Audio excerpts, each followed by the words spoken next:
Es un placer y es un honor estar enfrente de ustedes, compartiendo con ustedes el pan de vida.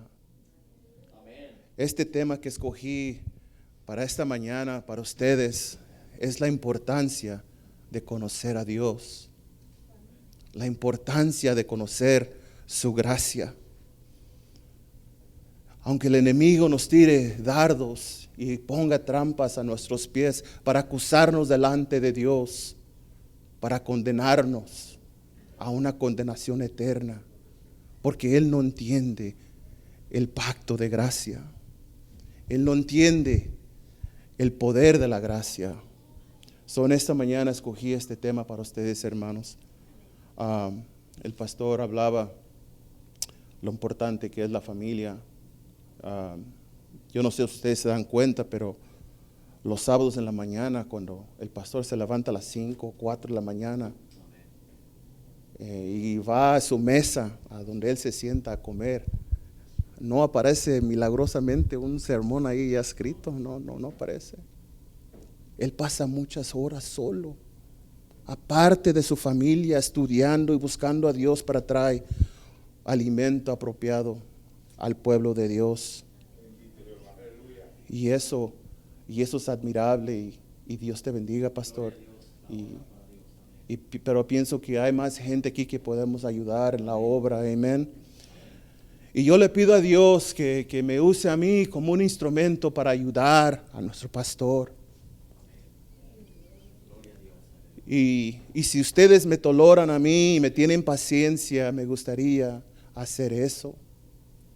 Mientras buscaba a Dios, es peligroso cuando la unción y el Espíritu de Dios cae, cuando uno está buscando de Dios en ayuno y oración, porque se compromete uno en cosas muy grandes.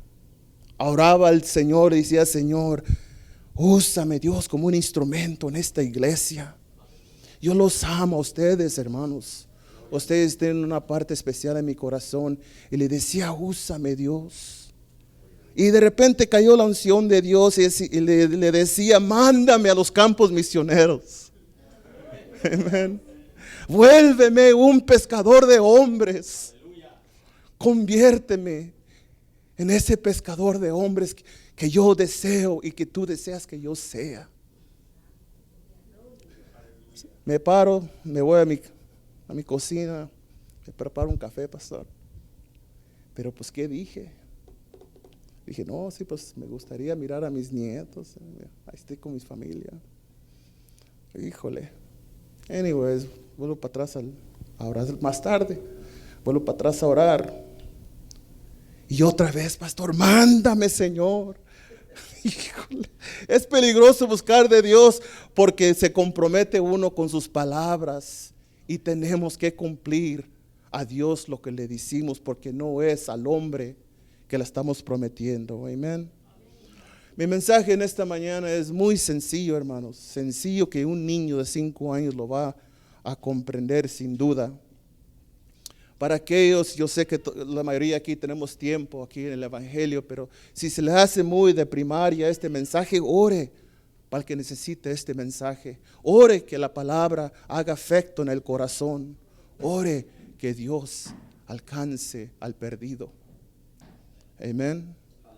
Abra sus Biblias en el libro de Oseas, capítulo 6, verso 6.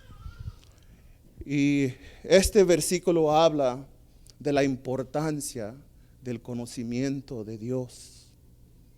La importancia de conocer a nuestro Dios.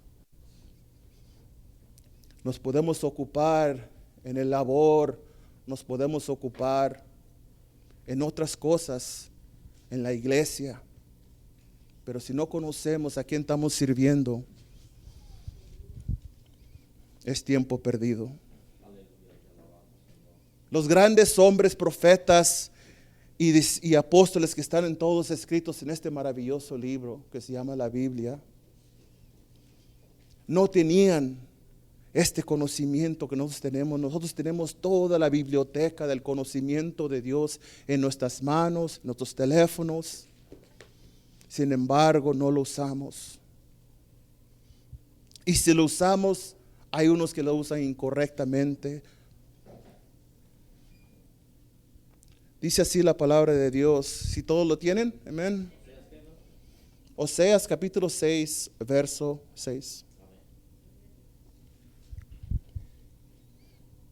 Dice, porque misericordia quiero y no sacrificio, y conocimiento de Dios más que holocaustos. Si tenemos que velar algo en nuestras vidas como cristianos, es nuestra relación con Dios. Tenemos que ser sensibles a su Santo Espíritu. ¿Y cómo es que uno puede ser sensible al Espíritu de Dios si no lo conocemos? Simplemente leyendo este libro. Pon tu tiempo en este libro y conoce a Dios. Y te garantizo que el Espíritu Santo, aunque no estás entendiendo lo que estás leyendo, te va a guiar. Te va a guiar al conocimiento de Dios. Pídele a Dios y dile a Dios cuánto le amas. Dile cuánta hambre tienes por conocerlo más íntimamente. La intimidad de Dios, cuando eres íntimo con Dios, lo encuentras en el ayuno. Y cuando vas a saber que encuentras esa intimidad con Dios, es que nada más importa cuando estás allí. No importa la bancaria llena de dinero. No importa que tu negocio esté floreciente. Le decía el Señor el otro día, no me importa si yo pierdo todo. No me importa si yo me voy a la bancarrota. Mientras te tenga a ti en mi vida. Aleluya. Mientras yo pueda regocijarme en el Dios de mi salvación. Y yo pueda ver tu manifestación en mis hijas. Yo quiero ver salvas a mis hijas. Que ellas busquen a Dios. El otro día me paseaba por los pasillos de mi casa. Por los pasillos, nomás tengo uno, pastor. Me paseaba por el pasillo de mi casa y escuchaba una alabanza. Caray, Lía está allá en la sala y escuchaba en un cuarto. Y la que busca de Dios es Lía. La otra, pues es una niña, ¿verdad? Es una niña. No ha conocido a Dios. Y conocía la lámpara. ¿Cómo se canta? Pon aceite en mi lámpara. Conocía, caray, puse la oreja. Se me llenó, mi corazón se hinchó cuando escuché que cantaba esos cantos. Porque sé, si yo busco a Dios, Dios va a alcanzar a mis hijas. Gloria a Dios, aleluya. Amén. Es importante conocer a nuestro Dios. Es importante escudriñar estas escrituras. ¿Cuánta sangre se ha derramado para que este libro se escriba? Amén. A veces batallamos con nuestra fe y le decimos a Dios, ¿por qué no contestas nuestras peticiones? ¿Por qué es que se tarda Dios tanto? ¿Por qué es que tenemos que recordarle siempre a Dios que actúe en la petición que tenemos delante de Él?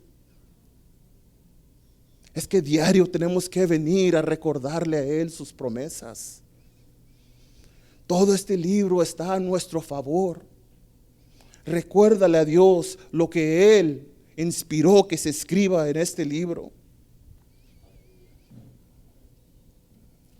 Cuando Dios nos pide su confianza, nuestra confianza para Él, es porque nos conviene en gran manera. Si nos está pidiendo que confiemos en Él, es porque quiere bendecir no solamente nuestras vidas, sino las generaciones que siguen después. A nuestros hijos, a los hijos de ellos y a los hijos de ellos. ¿Cómo los va a bendecir? Solamente Dios sabe. Pero tus bendiciones o tus maldiciones alcanzan a tus hijos. Si le volteas la espalda a Dios, esa maldición también va a alcanzar a tus hijos y a los hijos de ellos. Yo me esfuerzo tanto en mi trabajo, pastor, para dejarles algo no a mis hijas, pero a mis nietos. Tan jóvenes mis hijas. Y yo le pido a Dios, bendice esta pulga de negocio que tengo. para que la generación que viene no batalle como yo. Él es digno de nuestra confianza. Él es digno de que nosotros le amemos, de que derramemos nuestro corazón delante de Él. Amén. Si las montañas se derriten como cera delante de Dios, ¿por qué no nuestro corazón endurecido? Es más duro nuestro corazón que una montaña, pastor. Busquemos a Dios. No veamos a los defectos que tienen los hermanos. Somos todos seres humanos, todos somos hombres, todos vamos a fallar de una manera u otra. En la escuela dominical había una discusión de tocante la perfección y caminar tocante la perfección. Y una decía, no, tenemos que ser perfectos en cómo nos conducimos. Le dije, no, la Biblia no habla de eso, le digo. Abraham se consideraba un hombre justo, pero no porque no hacía cosas que no debía, sino es que su corazón nunca se inclinó a cosas que no debía de inclinarse.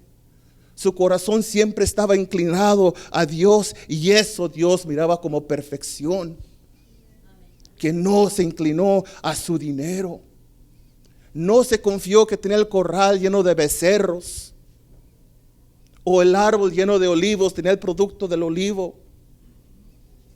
Era perfecto porque su corazón nunca se distrayó de confiar en Dios, aunque lo tenía todo. Amén. Había esta mujer, es una historia que me contó mi esposa y se me quedó en mi corazón. Le dice a su pastor, ya no voy a ir a la iglesia, ya no voy a ir a la iglesia, ahí hay puro mentiroso, hipócrita, irreverentes en el teléfono, chismosos. Ya no voy a ir, pastor, ¿para qué quiero estar entre esa gente? Le dice el pastor, está bien, ¿sabes qué? Nomás hazme un favor, ven este domingo para poder orar, que hagas esta decisión, es una decisión grande que vas a hacer. Vete a la cocina, llena un vaso de agua hasta arriba, dice. Y cuando tengas el vaso lleno hasta arriba, camina entre los hermanos 2 veces y luego vienes a mi oficina, yo voy a orar por ti. Bueno, sí lo voy a hacer. Fue la hermana a la iglesia y hizo lo que el pastor le había dicho. Fue a su oficina, pastor, no vi el punto, pero ya lo hice. Dice el pastor, muy bien. ¿Se derramó el agua del vaso? Pues no. ¿Y cuánto chismoso, irreverente vistes en la iglesia? No, pues no vi ninguno. ¿Cuánto hipócrita vistes? Pues pastor, si quito la mirada se me cae el agua. Pongamos nuestra mirada en Jesucristo. Y le aseguro que no va a haber ni un chismoso, ni un hipócrita, ni un irreverente de teléfono, aunque esté sonando a medio servicio. Amén. Pongamos nuestra mirada en el Hijo de Dios, porque Él puso su mirada en cada uno de nosotros. Qué bueno es Dios. Por eso Jesucristo nos dijo muy claros que lo sigamos a Él. Le habló a los apóstoles que lo sigan a Él, no al hombre. No les dijo, aquí está Pedro, síganlo a Él y yo aquí voy a supervisar que todo esté bien. Dijo, sígame a mí. A mí. Amén. No dejemos que nuestra relación con Dios sea afectada por lo que la otra gente tiene relación con Dios. Enfoquemos en nuestra consagración a Dios y no seamos afectados por eso. Hay una predicación que el pastor dio, creo que la acción, no la acción de gracias, dio el día de resurrección. Satanás le pregunta al maestro, en la anécdota, el maestro le pregunta a Satanás, ¿cuánto quieres por ellos? Y le contesta, ¿para qué los quieres? Si son basura, no sirven para nada. Solo se destruyen. Ve nuestro valor. No somos nosotros. Tal vez en un sentido tenía razón. No tenemos valor. Pero el valor es la sangre de Jesucristo sobre nosotros. Es su Espíritu que puso en un vaso de barro. En un vaso de barro sin valor, puso lo más precioso en el cielo.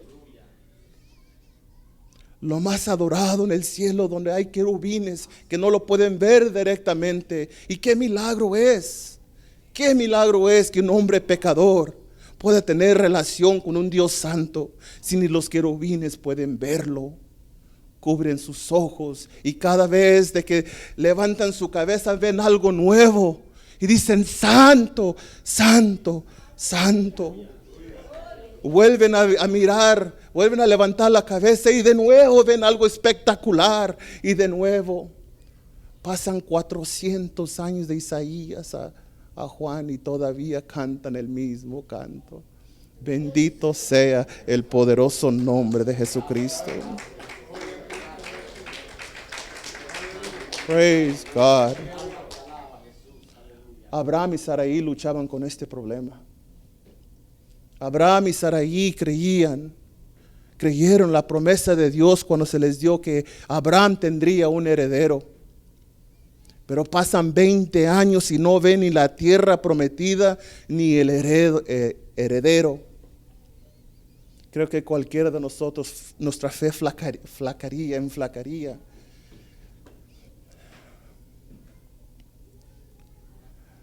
Entonces Sara se equivocó con decirle a Abraham que tuviera un hijo con la sierva Agar.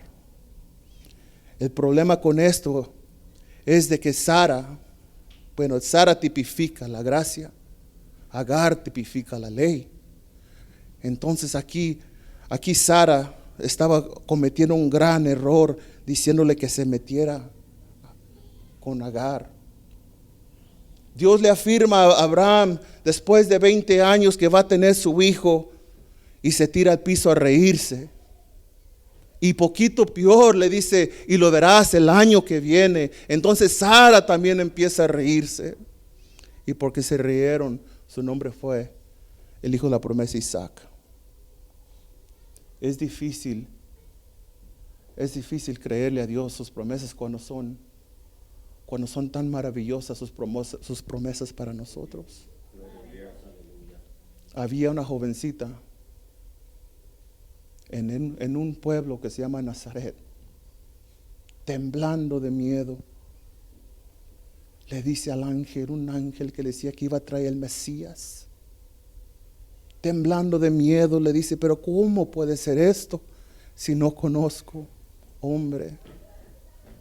Es difícil a veces creerle a Dios, por eso es importante, por eso Dios nos manda que mejor que holocaustos, lo que Él estableció, mejor que lo que yo establecí, está diciendo, es el conocimiento a Dios.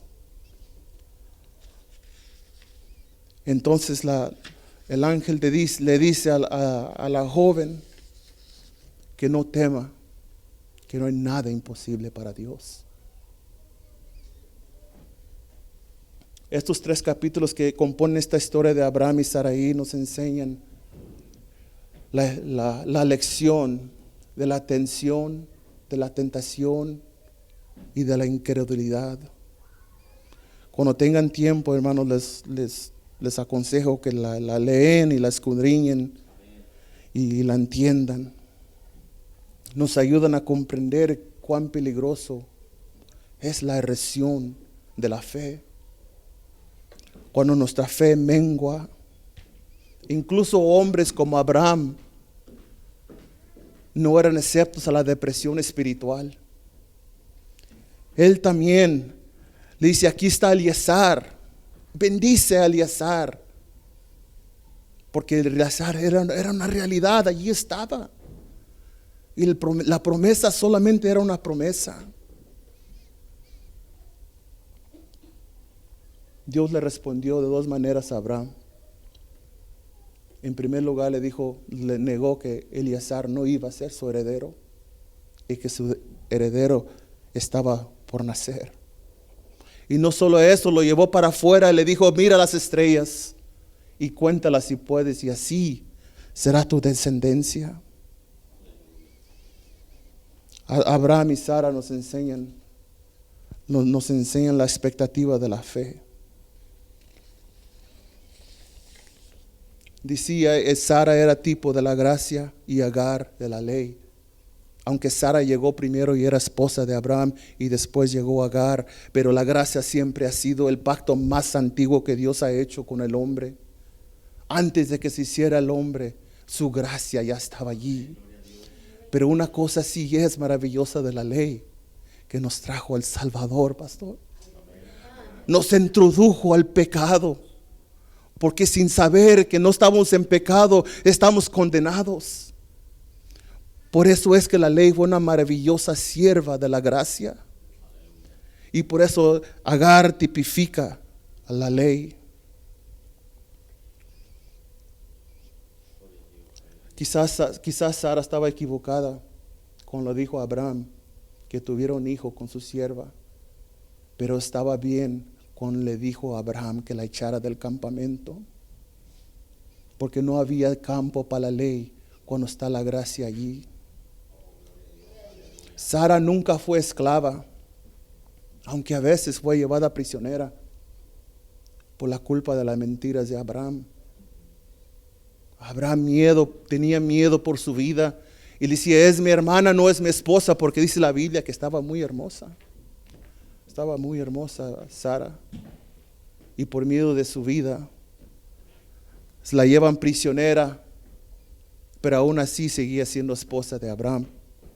Y inmediatamente Sara fue regresada a Abraham. Así como la gracia fue jeopardized, la gracia estuvo en peligro. Así como la gracia estuvo en peligro con Sara, también estuvo en peligro con el autor de la gracia. Cuando estaba en el jardín de Getsemaní, con la cara en el piso, Padre mío, si es posible, pase de mí esta copa.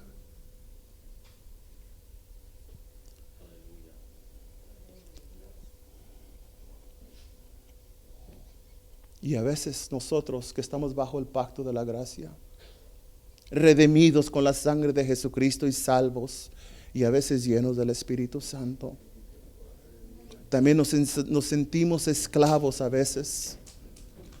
La depresión espiritual a veces llega, pero seguimos siendo libres por su sangre.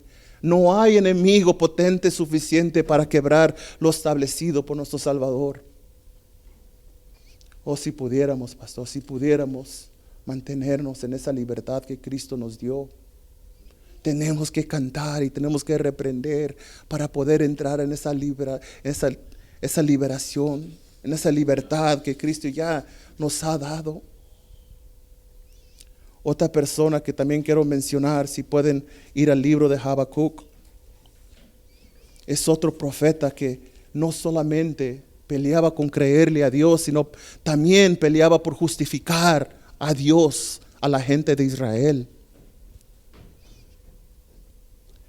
Tenía él que justificar los caminos de Dios y por qué Dios estaba haciendo o permitiendo, más bien dicho, lo que estaba sucediendo.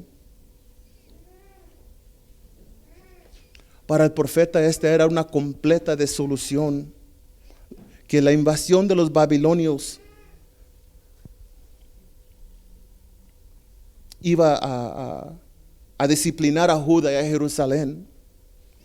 Sin embargo, Habacuc dice, aún así puedo regocijarme en la salvación de mi Dios. Amén. Leamos el capítulo 3, versos 17 y 18. ¿Todos lo tienen? Amén, gloria a Dios. Dice, aunque la higuera no florezca ni las vides haya fruto, aunque falte producto del olivo y las labrados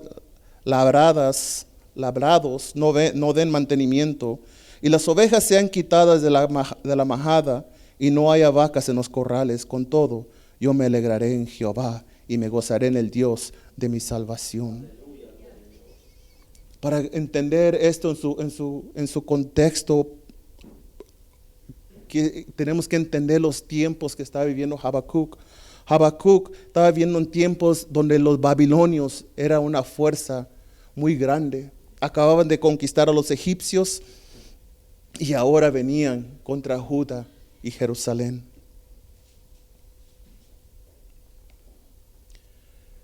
En el conocimiento de Dios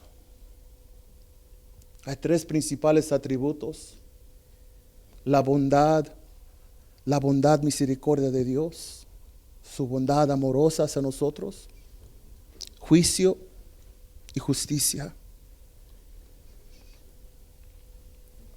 Misericordia, su bondad amorosa solamente a los que tienen pacto con Él, que no se debe de confundir con el amor general hacia la humanidad que Dios tiene.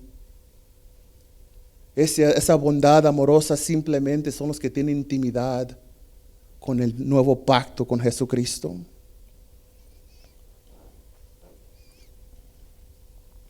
Cuando miramos el libro que comienza este libro, miramos que Habacuc nos introduce a su carga. Nos introduce a la carga que tiene. ¿Hasta cuándo? ¿Hasta cuándo clamaré y no irás? Dios le responde a Habacuc.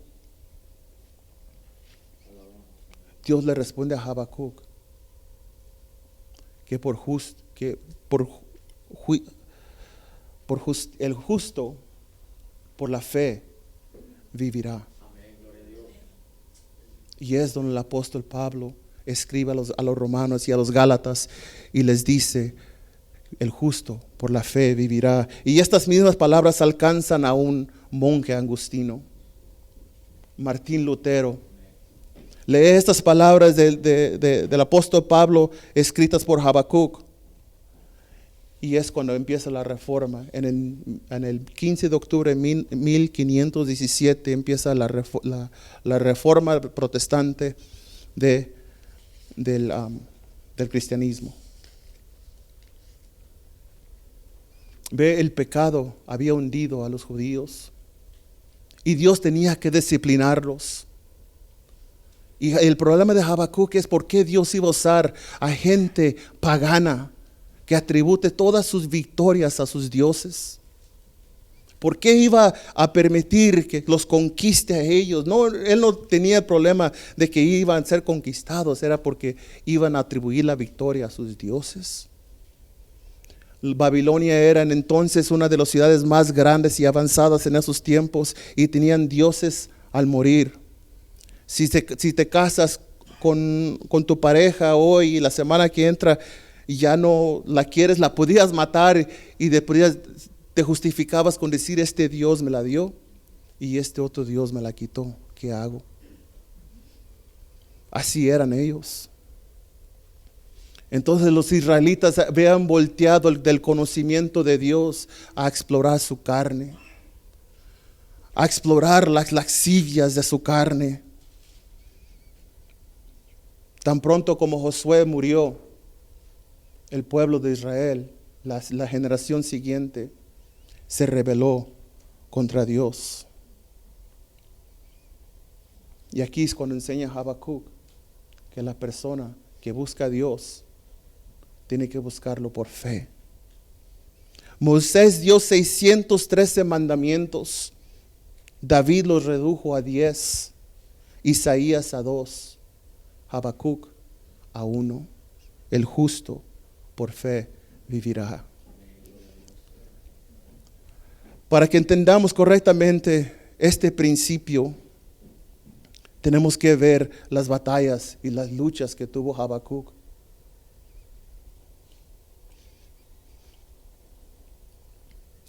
Cuando nos apoyamos en el conocimiento de Dios, vamos a entender los propósitos de Dios. Pero si nos volteamos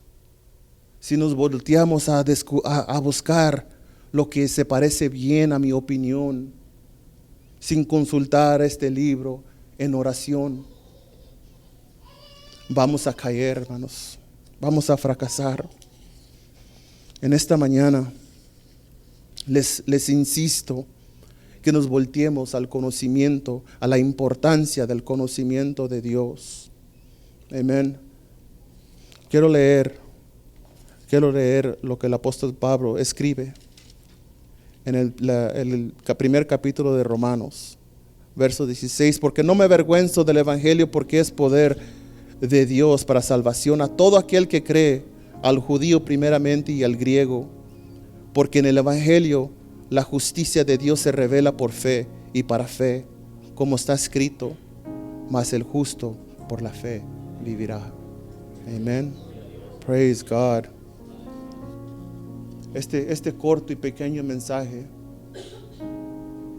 se los traigo de parte de Dios, créanme, mis hermanos.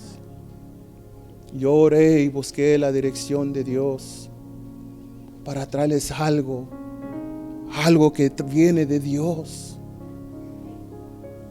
Yo quería hablar de otro tema, de Judas Iscariote, de su caída. Pero Dios me guió a la importancia de conocer a Dios. Y si hay algo que nos anime, y si hay algo que usted se puede animar, es saber que Jesucristo es nuestro. Cuando Él se dio la cruz, se nos dio a nosotros. Todos sus atributos como Dios son nuestros. Pero más que eso, también sus atributos como un hombre perfecto. Él en su Padre y su Padre en Él.